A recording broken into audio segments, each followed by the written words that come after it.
हाँ दोस्तों, स्वागत है आपका मेरे YouTube चैनल इंग्लिश बाबू पर। और आज मैं फिर हाजिर हूँ आपके साथ एक नई स्टोरी लेकर। और दोस्तों, आज की जो स्टोरी है बहुत ही इंटरेस्टिंग स्टोरी है, सुनकर आपको बहुत मज़ा आएगा।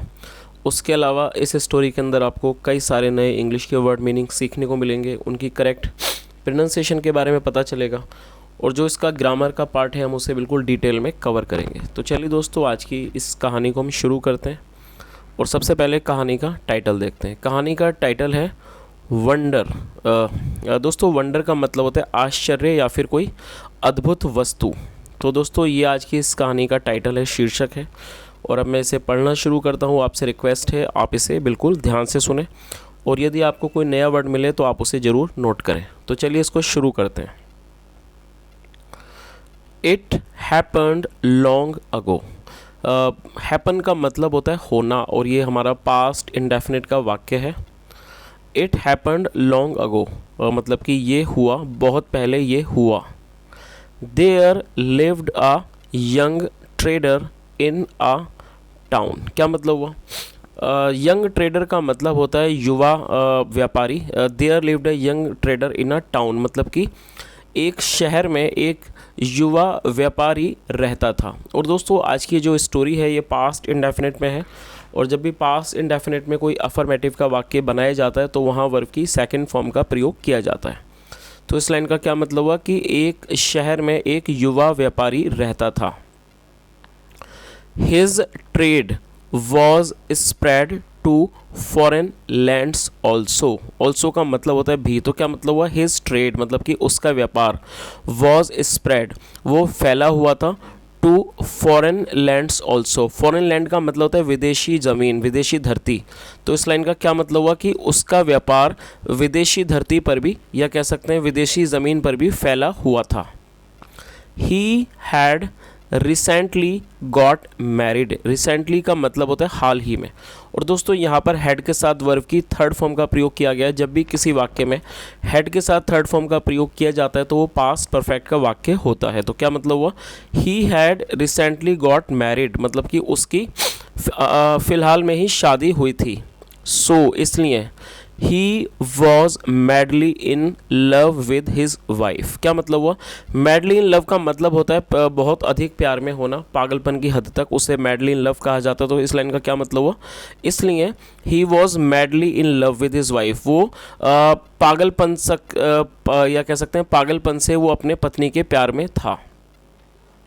वन डे एक दिन, ही सडनली रिमेंबर्ड एक दिन अचानक उसे याद आया, दैट कि ही हैड टू गो कि उसे जाना है, टू अ फॉरेन लैंड एक विदेशी ज़मीन पर, विदेशी धरती पर जाना है, ऑन इम्पॉर्टेंट बिजनेस किसी महत्वपूर्ण काम के लिए, ऑफ सेलिंग मतलब बेचने के, एंड सप्लाइंग और सप्लाई करने के। तो इस पूरी लाइन का क्या मतलब हुआ कि एक दिन उसे अचानक याद आया कि उसे विदेशी ज़मीन पर जाना है या विदेशी धरती पर जाना है किसी ज़रूरी काम से, बेचने के लिए और सप्लाई करने के लिए। गुड्स सामानों को, मतलब सामानों को बेचने और उनको सप्लाई करने के लिए। गुड्स का मतलब होता है सामान। ही लोडेड हिज गुड्स उसने अपने सामान को लादा, ऑन ए शिप एक जहाज़ पर। शिप का मतलब पानी वाला जहाज़। तो इस लाइन का क्या मतलब हुआ? He loaded his goods on a ship उसने जहाज़ पर अपने सामान को अपना जो उसका माल था, सामान था, उसको लादा। एंड रेडीड टू गो, और ये रेडी की सेकंड फॉर्म है रेडीड। इसका मतलब होता है तैयार होना, एंड रेडीड टू गो और वो जाने के लिए तैयार हो गया। He said to his young wife उसने अपनी युवा बीबी से कहा, मतलब यंग का मतलब जवान, उसने अपनी जवान पत्नी से कहा, what do you like me to bring for you. What do you like me to bring for you मतलब आप क्या चाहते हो मैं आपके लिए लेकर आऊँ। ब्रिंग मतलब लाना, तो क्या मतलब हो? What do you like me to bring for you मतलब आप क्या चाहोगे कि मैं आपके लिए लेकर आऊँ। चलिए आगे देखिए। द वाइफ सैड पत्नी ने कहा, आई हैव गॉट एवरीथिंग। दोस्तों, ये हमारा पजेसिव का सेंटेंस है। पजेसिव का मतलब होता है जब हम ये शो करते हैं कि किसी व्यक्ति के पास कुछ है। अगर हम चाहें तो इसको हम ऐसे भी कह सकते हैं, आई हैव एवरीथिंग। तो ये भी एक कहने का तरीका है, आई हैव गॉट एवरीथिंग। दोनों का मतलब एक ही, आप इसे ऐसे भी कह सकते हैं, आई हैव एवरीथिंग, या फिर I have got everything.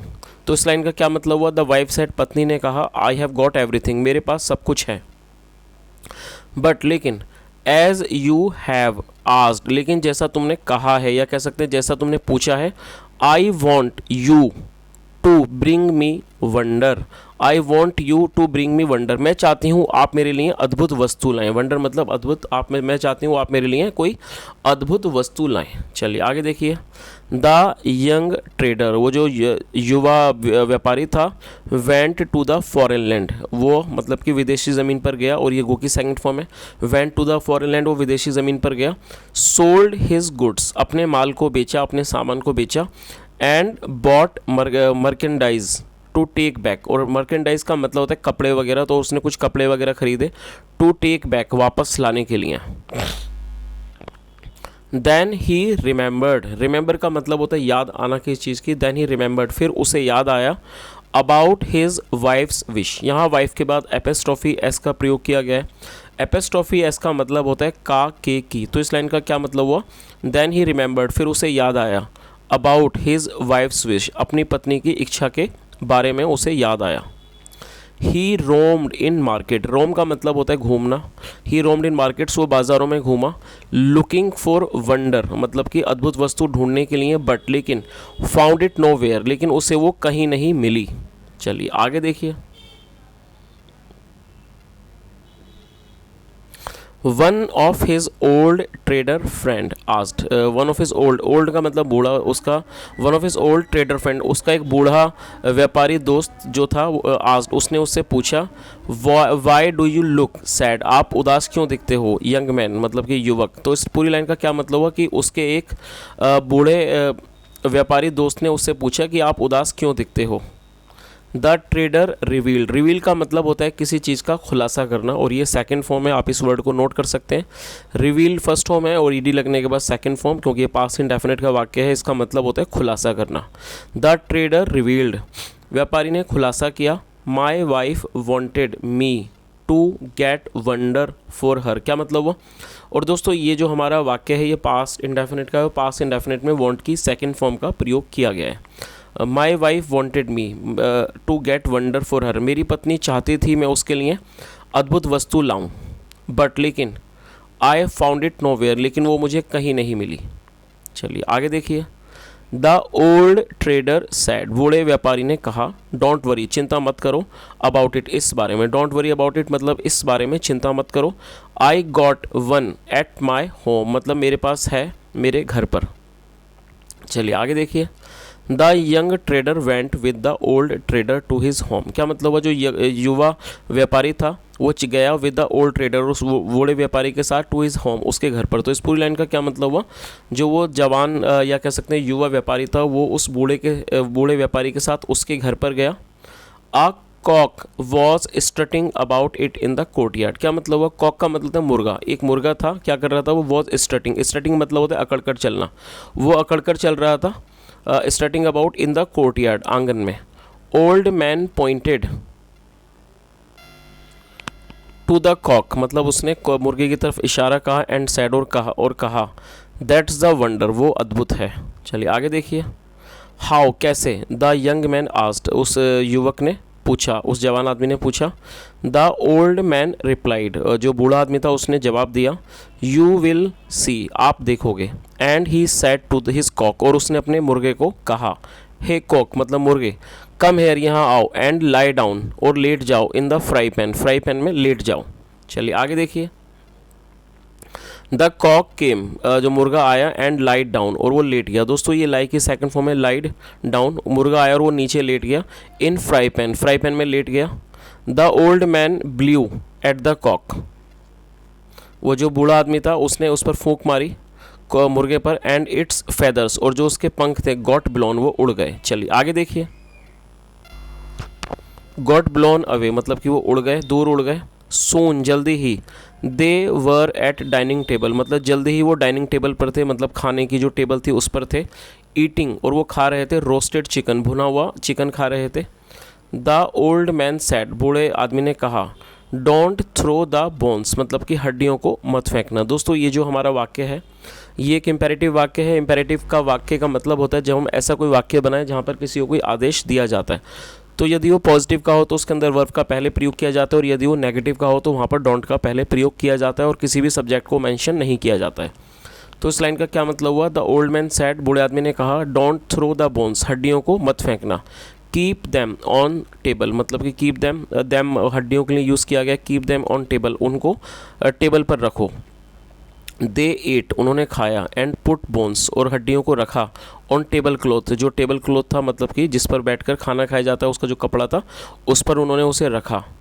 After eating the old, after eating मतलब खाने के बाद, the old man dropped, drop का मतलब होता है छोड़ देना, गिरा देना, जो बूढ़ा आदमी था उसने ड्रॉप किया, छोड़ दिया, द बोन्स, हड्डियों को, ऑन फ्लोर मतलब कि फर्श पर, सेइंग, ये कहते हुए, गेट अप कॉक मतलब कि खड़े हो जाओ, स्ट्रट अबाउट, और चलो, get up cock strut about मतलब कि खड़े हो जाओ, मतलब मुर्गे खड़े हो जाओ और चलो। चलिए आगे देखिए, the cock rose from the bones, ये राइज की सेकंड फॉर्म में रोज, इसका मतलब होता है उठना, जो कॉक था मुर्गा था वो उठ गया, फ्रॉम द बोन्स हड्डियों से, एंड स्ट्रटेड अराउंड, और वो अकड़ के चला, क्लकिंग मैरीली मतलब खुशी से, क्लक करते हुए चिल्लाते हुए, कुकड़ू करते हुए, मैरीली मतलब खुशी से, he bought the wonder cock, और उसने खरीद लिया उस वंडर, उस अद्भुत मुर्गे को।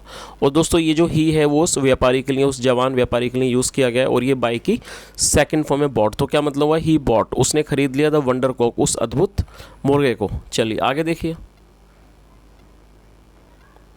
बैक एट होम मतलब कि वापस घर पर, he handed the cock, handed का मतलब होता है सौंप देना, और ये सेकंड फॉर्म है, ही हैंडेड द कॉक, उसने मुर्गे को सौंप दिया, टू हिज वाइफ, अपनी पत्नी को, सेइंग, ये कहते हुए, हेयर इज़ योर वंडर, ये आपकी वंडर है मतलब ये आपकी अद्भुत वस्तु है, रोस्ट इट मतलब इसको भूनो, ईट खाओ, and it will rise again, और ये दोबारा से उठ खड़ा होगा, राइज का मतलब उठ जाना, जिंदा हो जाना, इट विल राइज अगेन, ये दोबारा से उठ जाएगा, दोबारा से जिंदा हो जाएगा।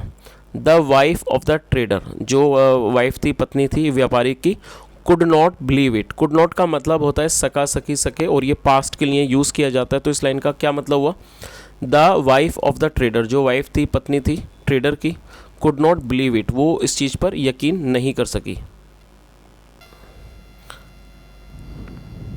द नेक्स्ट मॉर्निंग मतलब अगली सुबह, द ट्रेडर लेफ्ट, ये लीव की सेकंड फॉर्म है, इसका मतलब होता है निकलना, छोड़ना, कहीं से रवाना होना।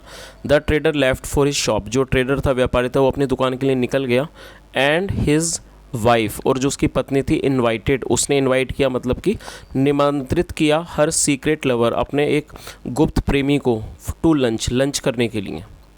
वैन ही केम, जब वह आया, वैन ही केम ट्रेडर्स, जब वह आया, ट्रेडर्स वाइफ सैड, जो पर ट्रेडर की वाइफ थी मतलब कि व्यापारी की पत्नी थी, सैड, उसने कहा, हे कोक मतलब कि मुर्गे, lie down in fry pan, की फ्राई पैन में लेट जाओ। चलिए आगे देखिए, the Kock did not obey हर, ओबे का मतलब होता है किसी की आज्ञा का पालन करना या फिर बात मानना, तो इस लाइन का क्या मतलब हुआ, the Kock did not obey हर, मतलब उस मुर्गे ने उसकी आज्ञा का पालन नहीं किया, उसने उसकी बात नहीं मानी।